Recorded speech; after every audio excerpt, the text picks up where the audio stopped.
자, 21번 문제 한번 보겠습니다. 투자 이론에 관련된 문제가 되겠습니다. 자, 부동산 포트폴리오에 관한 설명으로 옳은 것은 단 위험 회피적 투자자를 가정한다. 위험 회피적 투자자를 가정한다는 것은 기대 수익률이 동일한 경우에는 위험이 낮은 투자를 선택하고 위험이 동일한 경우에는 기대 수익률이 높은 투자를 선택한다는 것을 전제로 하고 있습니다. 자, 두 자산으로 포트폴리오를 구성할 경우에 포트폴리오에 포함된 개별 자산의 수익률과 상관계수가 뭐이다? 우리는 플러스 1인 경우에는 분산 투자 효과는 있다 하니까 틀린 지문이죠. 자, 상관계수는 마이너스 1과 플러스 1 사이 있는데 이 포트폴리오를 구성하는 이 두 자산 간의 수익률의 움직임, 변동을 나타내는 거죠. 자, 수익률의 움직임, 변동을 나타내면은 뭐가 된다? 상관계수와 관련이 있는데 플러스 1일 때는 완전한 양의 상관관계죠. 완전한 양의 상관관계로서 포트폴리오를 구성하여도 피할 수 있는 위험인 비체계적 위험은 제거가 불가능하다. 제거가 불가능하기 때문에 위험, 분산 효과 또는 포트폴리오 효과는 전혀 없습니다. 없습니다. 분산 투자 효과 있다 하니까 틀렸죠. 두 자산의 수익률 간의 상관계수가 마이너스일 때는 완전한 음의 상관관계죠.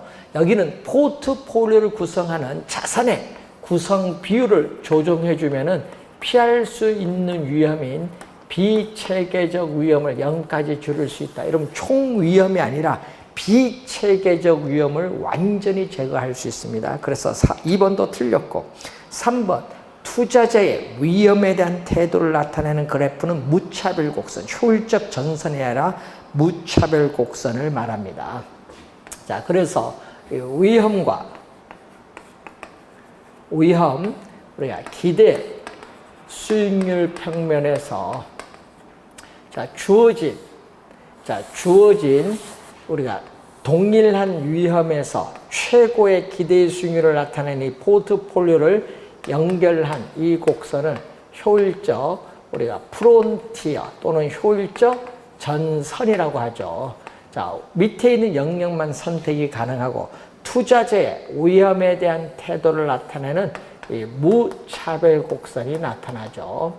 자, 이때 우리는 무차별 곡선은 위험 축에 대해서 볼록해야 위험 회피적인데, 자, 위험 회피형 투자자에서 공격적인 투자자죠. 무차별 곡선의 기울기가 완만하면 공격적인 위험 회피적 투자자. 무차별 곡선의 기울기가 이렇게 급하면, 무차별 곡선의 기울기가 급하면 보수적인 위험 회피형 투자자. 따라서 어떻게 돼요? 우리는 4번이 정답이 되겠고 5번은 최적은 바로 이 점이죠. 자, 이 점. 여러분, 이 만나는 점, 요 만나는 점이 아니라 뭐다? 이 접하는 점에서 투자자의 위험에 대한 태도를 나타내는 무차별 곡선과 효율적 프론티어가 접하는 점에서 최적 우리가 포트폴리오를 달성하죠. 왜냐하면은 주어진 우리가 위험에서 이 수익률보다 이 수익률이 더 높죠. 근데 요 점과 이 점은 서로 어떻게 돼요? 동일한 효용을 가지기 때문에 당연히 밑에보다 위에가 더 만족이 높아요. 그래서 최적 포트폴리오는 투자자의 위험에 대한 태도를 나타내는 무차별 곡선과 효율적 프론티어가 접하는 점, 접점이죠. 접하는 점입니다. 그래서 5번 틀린 지문. 자, 4번이 정답이 되겠습니다. 자, 22번 문제로 갑니다. 자, 투자자 A는 부동산 자금을 마련하기 위해서 2017년 1월 1일 현재, 자, 1월 1일 현재 3년 동안 매년 연말의 동그라미, 3년 동안 매년 연말이죠. 1년 말, 2년 말, 우리가 3년 말이 나오죠. 이렇게 매년 연말 이 1,000원씩을 불입을 하는 상품에 우리가 가입을 했다. 이 투자 상품의 이자율이 연 10%라면 이 상품의 현재 가치는 얼마냐? 1원 이하는 절사 버리는 거죠. 자, 1년 말에 1,000원이 현재 얼마냐? 할인을 해야겠죠. 1,000원을 현재의 가치로 할인을 하죠. 이때 몇 프로? 10%죠. 0.1이죠. 자, 1년이니까 1승인데 1.1로 나눠주면 되겠죠. 자, 2년 말에 1,000원은 얼마냐? 자, 1 플러스 또 0.1에 기간이 몇 년? 기간이 2년이잖아요. 제곱. 1.1의 제곱 1.21로 나눠주면 되겠고, 그리고 3년 말에 1,000원이 얼마냐?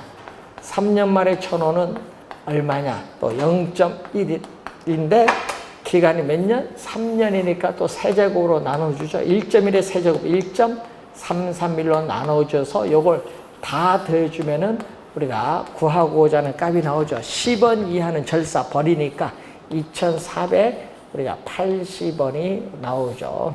2,480원 계산하면 나오는데 3번 정답이 되겠습니다. 자, 23번 문제로 갑니다. 다음은 임대주택의 1년간 운영실적에 관한 자료이다. 이와 관련해서 틀린 것은, 자, 호당 임대료가 1,000만 원이 나오죠.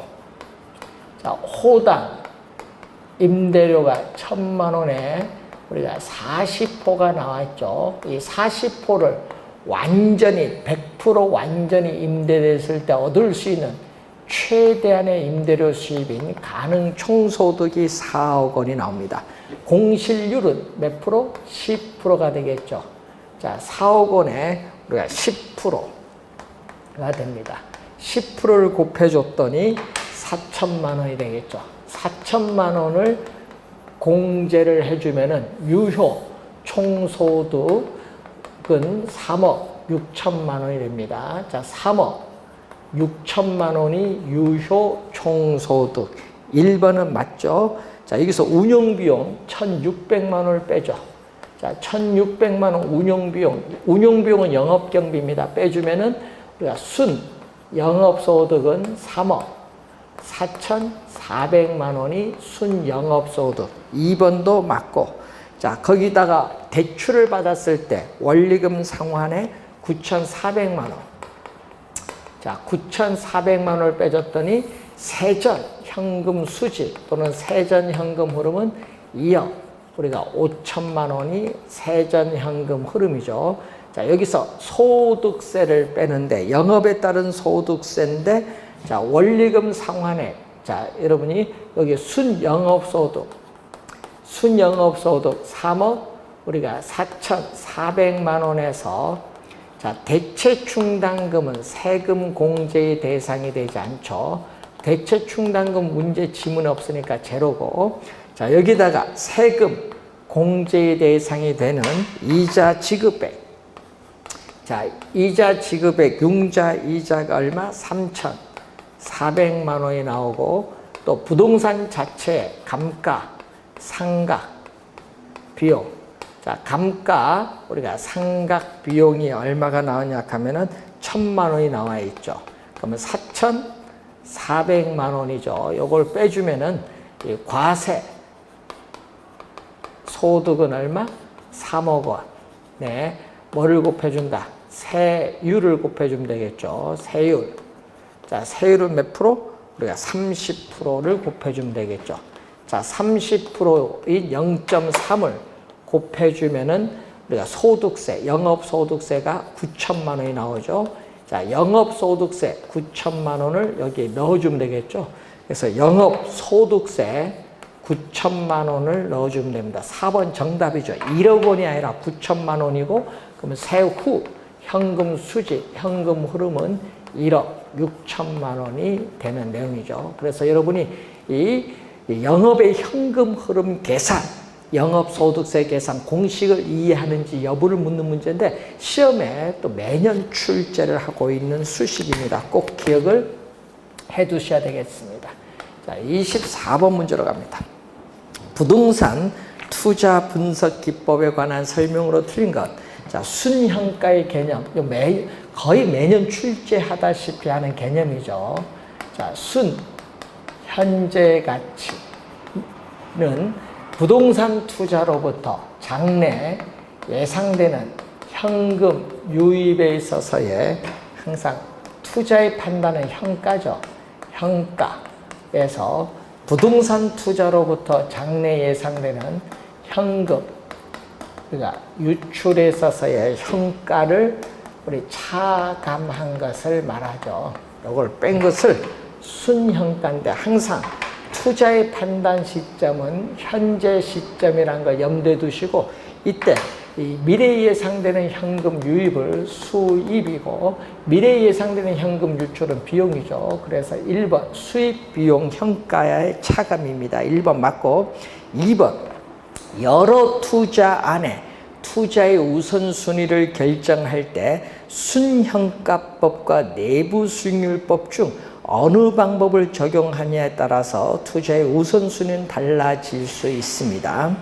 자, 순현재가치법으로 타당성이 있는 사업이 내부 수익률법으로는 타당성이 없을 수도 있어요. 또 반대로 내부 수익률법으로 타당성 있는 사업이 순현가법으로 타당성이 없을 수도 있는데, 자, 2번 지문, 3번 지문을 한꺼번에 한번 확인을 한번 해보면은, 예를 들어서 순현재 가치가 주어졌죠. 자, A 투자안. 자, A 투자안에 순현재 가치 곡선이 나오고, 자, B 투자안. 자, B 투자안에 순현재 가치 곡선이 나오죠. 자, 내부 수익률을 M, 요구 수익률을 R로 보면은 순현재 가치를 0으로 만드는 요 할인율을 내부 수익률인데, 요거는 A 투자안의 내부 수익률, 요 점은 B 투자안의 내부 수익률이죠. 만약 내부 수익률법을 적용하면은, 자, 내부 수익률법을 적용하면은 내부 수익률이 작은 A보다 내부 수익률이 큰 뭐를 선택? B 투자안을 선택을 해요. 예? B 투자안을 선택을 합니다. 뭐일 경우? 우리는 요구 수익률이 R0일 경우. 자, 요구 수익률이 R0다. 얘기겠죠? 요 R0일 경우에 이것은 B 투자안의 순현가, 요거는 A 투자안의 순현가죠. 이때는 순현가가 A 투자안이 B 투자안의 순현가보다 크죠. 이때는 순현가가 큰 A를 선택. 이렇게 투자의 우선순위가 이렇게 달라질 수 있습니다. 그래서 어떻게 돼요? 2번, 3번 맞는 지문이 되겠고, 4번 내부 수익률은 순현재 가치를 뭘로 만든다? 0으로 만들죠. 자, 내부 수익률은 부동산 투자로부터 장래에 예상되는 현금 유입에 있어서의 현재 가치와 이 현금 유출의 현재 가치, 자, 이 현금 유출의 현재 가치를 서로 같게 만드는 할인율입니다. 따라서 순현재 가치는 P부에서 I를 뺀 게 서로 같으니까 순현재 가치를 0으로 만드는 할인율이 내부 수익률이죠. 그래서 맞고, 또 수익성 지수는 어떻게 돼요? 수익성 지수는 현금 유입의 현가를 현금 유출의 현가로 나누는데 서로 같으니까 수익성 지수는 얼마? 1로 만드는 할인율. 따라서 4번 맞는 지문이고, 5번 내부 수익률법에서 내부 수익률을 구하기 위해서는 사전적으로 요구 수익률이 결정돼야 된다. 결정할 필요가 없죠. 자, 예를 들어서 1년 후에 현금 유입의 현가가 6천만 원이다. 6천만 원을 현재 가치로 우선 할인하는데 1년이니까 1승이죠. 자, 이게 현금 유입의 현가고 현금 유출의 현가, 현재 투자 금액이 5천만 원이죠. 그럼 현금 유입의 현가와 현금 유출의 현가를 서로 같게 만들어주는 요 할인율, 요 M을 뭐라고 하죠? 내부 수익률인데, 문제는 이 내부 수익률을 계산하는 과정에서 요구 수익률은 필요가 없죠. 그래서 내부 수익률을 계산하는 과정에서 요구 수익률은 필요가 없습니다. 사전적으로 결정할 필요는 없다는 거죠. 그래서 5번 정답이 되겠습니다. 자, 25번 문제로 갑니다. 재무 비율과 승수에 관한 설명을 한 건데 틀린 것을 묻는 거죠. 자, 25번 문제를 보시면은 1번 이 100% 자기 자본으로 투자를 하게 되면은 순소득 승수. 자, 소득승수는 이 총 투자한 금액, 총 투자한 금액을 이 순영업소득, 이 순영업소득 가지고 회수하는 데 소요되는 기간이 순소득승수고, 이 세전, 현금, 수지, 승수를 묻는 거죠. 이때는 우리는 세전은 순영업소득에서 세전현금 수지로 넣어보는 과정에서 대출금에 대한 부채를 갚아요. 대출금에 대한 부채를 갚기 때문에 총투자액이 아니라 지분투자액을 대상으로 해요. 부채를 갚기 때문에 지분투자액을 대상으로 하고, 이 지분투자액을 세전현금 수지를 가지고 회수하는 데 소요되는 기간을 얘기하겠죠. 자, 그러면은 100% 자기 자본으로 투자하면 총 투자액과 지분 투자액은 서로 같겠죠. 같고, 순영업소득에서 뭐를 뺀다? 순영업소득에서 부채 서비스액을 빼는데, 부채 서비스액은 100% 자기 자본은 투자하면 제로죠. 그러면은 세전 현금 흐름과 같죠. 순영업소득과 세전 현금 흐름 같고, 또 100% 자기 자본을 투자하면 총 투자액과 지분 투자액이 같기 때문에 요 서로 우리는 같다. 요 두 개는 서로 같습니다. 1번 맞고, 채무 불이행률이 1보다 크다. 자, 채무가 불이행될 가능성을 나타내는 비율로서 손익분기율이라고 하는데, 자, 유효 총소득이겠죠. 자, 유효 총소득은 돈이 들어오는 거고, 분자는 돈이 나가는 거. 영업경비와 부채 서비스액 더해준 금액인데, 이 금액이 우리가 1보다 크다는 것은 유효 총소득에 비해서 영업경비 부채 서비스액이 더 많다는 얘기죠. 그래서 유효 총소득이 영업경비와 부채 서비스액 더해준 금액을 감당하기에는 부족하다. 감당하고도 남는다 하면 안 돼. 감당하기에도 부족하다는 의미. 2번 정답. 틀린 거. 3번 부채 감당률이 1보다 작다. 그러면 3번은 시험에 우선 많이 출제되는 용어인데, 자, 부채 감당률 또는 부채 감당 비율이라고 하죠. 자, 순영업소득.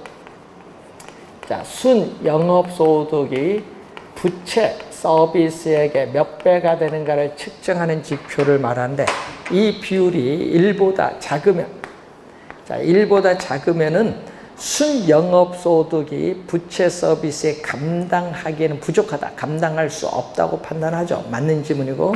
4번 동일한 투자일 경우에 일반적으로 세후 현금 수지 승수를 보게 되면은 우선 세전 세후는 지분 투자액을 대상으로 하죠. 동일한 투자이기 때문에 지분 투자액은 동일하겠죠. 이때 세전보다 세후가 더 작잖아요. 세전에서 세금을 납부한 세후가 더 작아요. 그렇기 때문에 어디가 크다? 요게 크죠. 세후 현금 수지 승수가 세전보다 크다. 맞는 지문이고. 자, 5번 영업경비 비율이 1이다. 자, 영업경비 비율은 유효 총소득 기준이죠. 자, 유효 총소득 기준 영업경비가 차지하는 비율인데, 이 값이 1이다. 자, 1이라는 것은 유효 총소득과 영업경비가 같다는 거죠. 자, 그러면 유효 총소득에서 뭐를 뺀다? 영업경비를 뺀데, 요 유효 총소득과 영업경비가 서로 같으니까 순 영업소득은 뭐가 된다? 제로가 되죠. 순영업소득은 제로가 됩니다. 그래서 5번 맞는 지문이 되고 2번 정답이 되겠습니다. 자, 26번 문제로 갑니다. 금융기관의 상업용 부동산에 대한 대출 기준이 다음 보기와 같을 때 금융기관이 대출해 줄 수 있는 최대 금액은 얼마냐? 자, 부채 감당률 기준이죠. 부채를 감당할 수 있는 비율인데, 자, 순 영업소득 얼마죠? 우리가 순영업소득 1억 5천만 원이 주어졌죠. 이것을 부채 서비스액으로 나눠준데 여기까지 1.5 이상입니다. 1.5 이상. 자, 그럼 부채 서비스액은 우리가 어떻게 쓸 수 있느냐? 이 대출금에 뭐를 곱해줬죠? 연 저당 상수를 곱해주면 되죠. 이때 연 저당 상수가 0.1이 되겠죠. 요거에 대해서 우리는 1억 5천만 원이 되겠죠. 자, 분모 분제 소수를 어떻게 써요? 10을 곱해주면 1분의 15억이죠. 그럼 대출금은 1.5로 나눠주니까 1.5분의 15억 원이 되겠죠. 그러면 15분의 150억 원이 되기 때문에 얼마? 우리가 10억 원이 되는 내용이죠. 자, 여기에 대해서 LTV, 대부 비율, 담보 인정 비율은 부동산 가격에 대해서 대출금이 차지하는 비율인데 부동산 가격은 15억인데 요 값이 70% 이하다.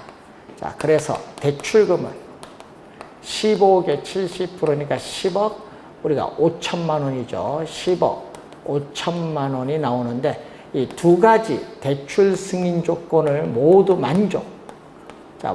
만족시켜주는 이 대출 가능한 최대 금액은 얼마냐? 자, 대출 가능한 최대 금액은 두 금액 중 공통되는 부분, 즉 작은 부분인 10억 원이 구하고자 하는 답이 되겠죠. 1번 정답이 되겠습니다. 자, 27번 문제로 갑니다. 1번 이 CD 금리가 상승하면은 CD 금리를 기준으로 하는 변동금리 대출. 자, 이 변동 금리 대출에 있어서의 대출 금리는 이 기준 금리에 가산 금리를 대주죠. 이때 대출 금리의 지표가 되는 기준 금리로서 CD 양도성 예금 증서 이자율 조정 주기는 3개월이겠죠. 그리고 외부로부터 자금을 조달하는 비용을 가중치로 평균한 우리가 자금 조달 비용 지수 코픽스가 되겠죠. 코픽스. 자, 6개월, 1년 이러한 조정 주기를 가지는데 이때 요게 상승하면 기준금리가 올라서 대출금리가 오르고 반대로 CD 금리가 하락하나 코픽스가 하락하면 기준금리가 하락해서 대출금리가 하락합니다. 이 대출 중간의 시장 상황의 변화에 따라 변하는 건 기준금리가 변합니다. 그래서 1번 맞는 지문이고 2번 대출 시점에서의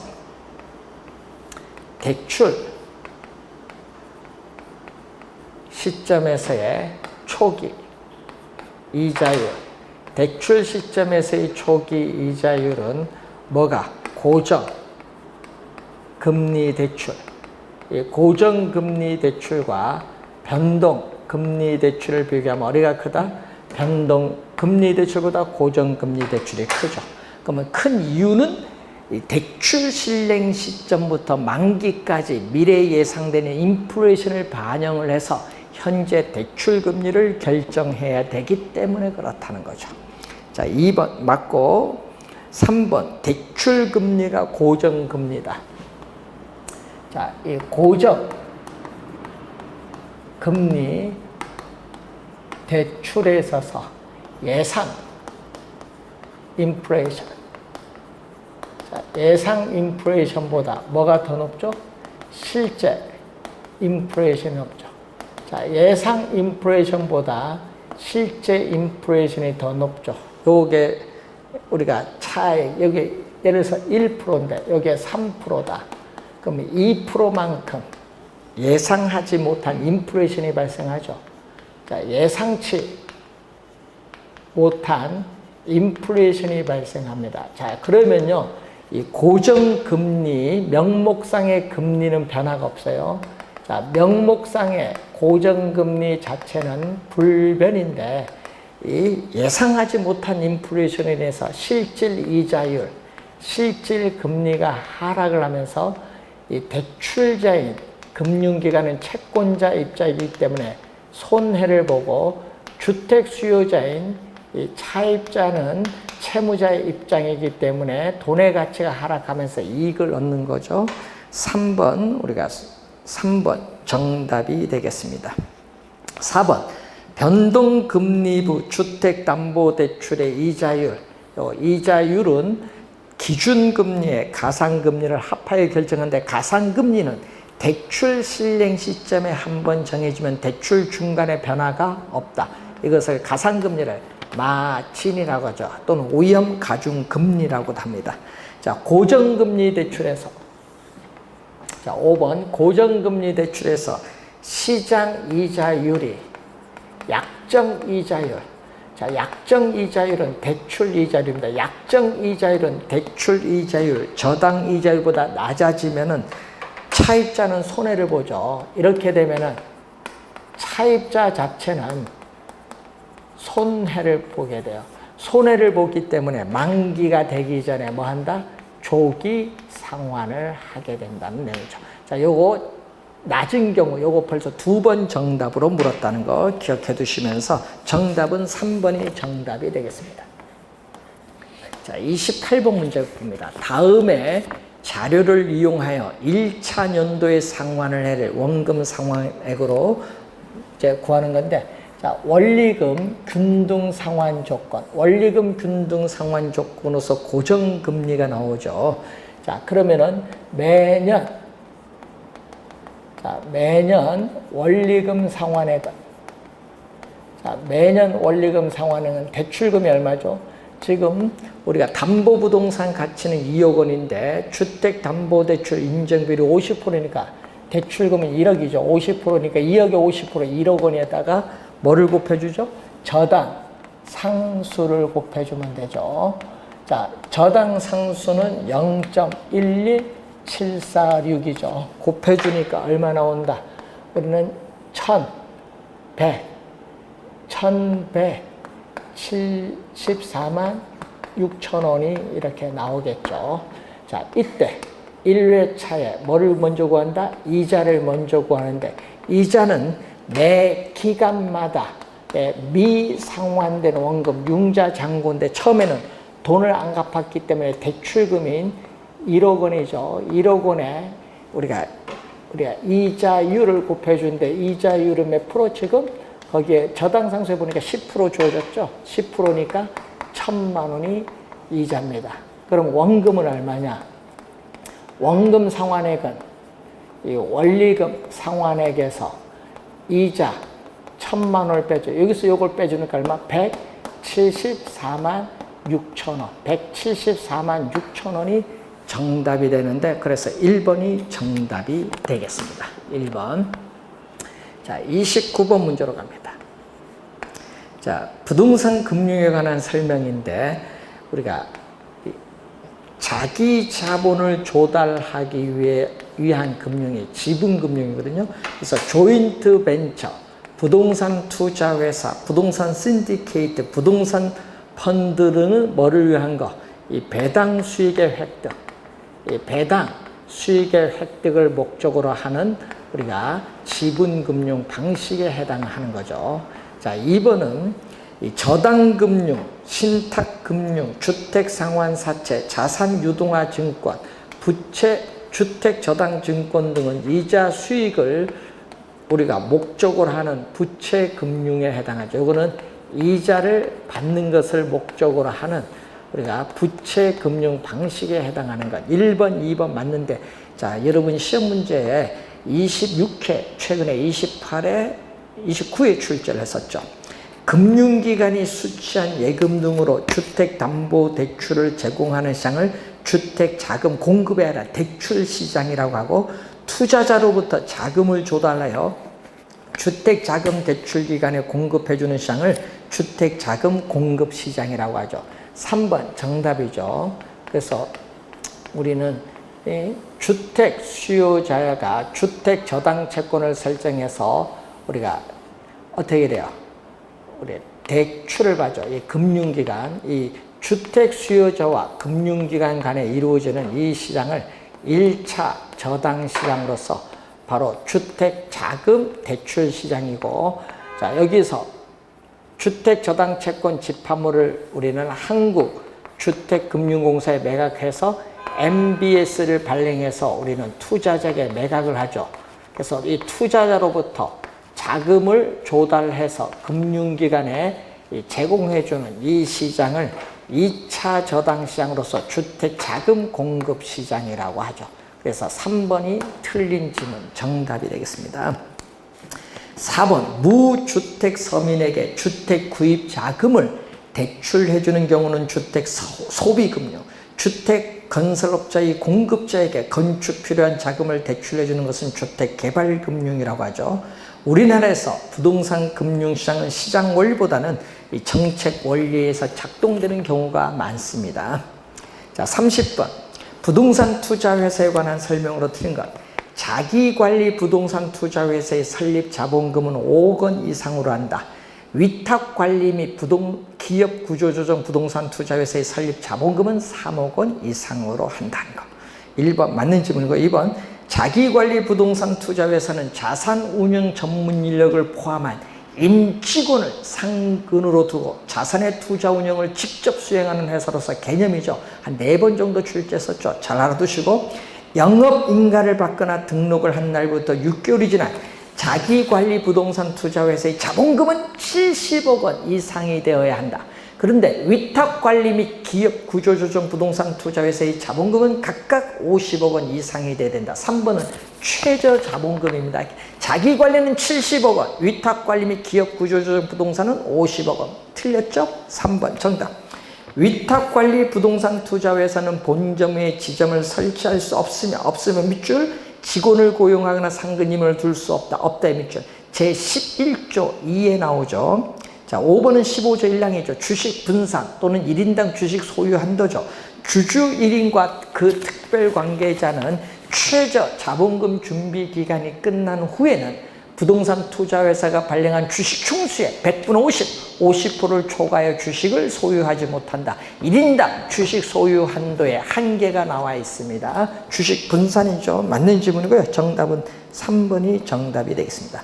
자, 잠시 쉬고 마지막 문제 풀이를 하도록 하겠습니다.